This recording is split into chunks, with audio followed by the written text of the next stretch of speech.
কেমন আছো বন্ধুরা? আমি কিন্তু ভালো আছি। তোমরা কেমন আছো জানিও। আর হ্যাঁ, আমি দেখো সকাল সকাল 9:30 10টা নিয়ে সকাল বলে না এটাকে, আমি সকাল বলি। তো যাই হোক আমি মুখটুক ধুয়ে নিয়ে কিছু খাইয়ে নেবো। আর এই দেখো আমি সকালবেলা একটু খেজুর খাইয়ে নিই। কী করবো বলো, রোগা মানুষ একটু যদি মোটাসোটা হই খেজুর টেজুর খাইয়া। তো তারপরে আমার কাজ ছিল আজকের ফ্রিজ পরিষ্কার করা, কারণ মা বলেছে ফ্রিজ পরিষ্কার করতে হবে। ফ্রিজ না পরিষ্কার করলে আজকে ঝাঁটা দিয়ে ঘর থেকে তাড়িয়ে দেবো। তার জন্য আমি ফ্রিজে যা যা ছিল সব বাইরে করে নিয়েছি, আর বার করে নিয়ে এবারে আমি ফ্রিজটাকে পরিষ্কার করবো। ফ্রিজটা পরিষ্কার করতে করতে তোমাদের কিছু বলে দিই, সাবান জল দিয়ে কিন্তু একদম তোমরা ফ্রিজ পরিষ্কার করবে না, তাহলে কিন্তু প্রচুর গন্ধ বেরোবে। আর হ্যাঁ, ফ্রিজ কিন্তু তুমি রোদে দিতে পারবে না, তাই ফ্রিজ তুমি একদম সাবান জল দেবে না।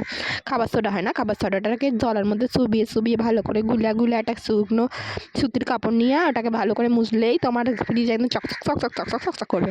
এই দেখো কি নোংরা, এই দেখো এবার নোংরাগুলোকে আমি এই সুতির কাপড় জলের মধ্যে শুবাবো আর করবো। দেখো জলের মধ্যে কত নোংরা বেরিয়েছে, এটা 1 মাসের নোংরা। তো যাই হোক আমি এরম করে পরিষ্কার করে নিয়েছিলাম। চলো তোমরা দেখতে থাকো, আর তোমরাও চাইলে একবার ট্রাই করতে পারো, কারণ খুব সুন্দর হয়। আর হ্যাঁ, লাইক কমেন্ট শেয়ার করো, ভালোবাসা দাও তোমরা আমাকে।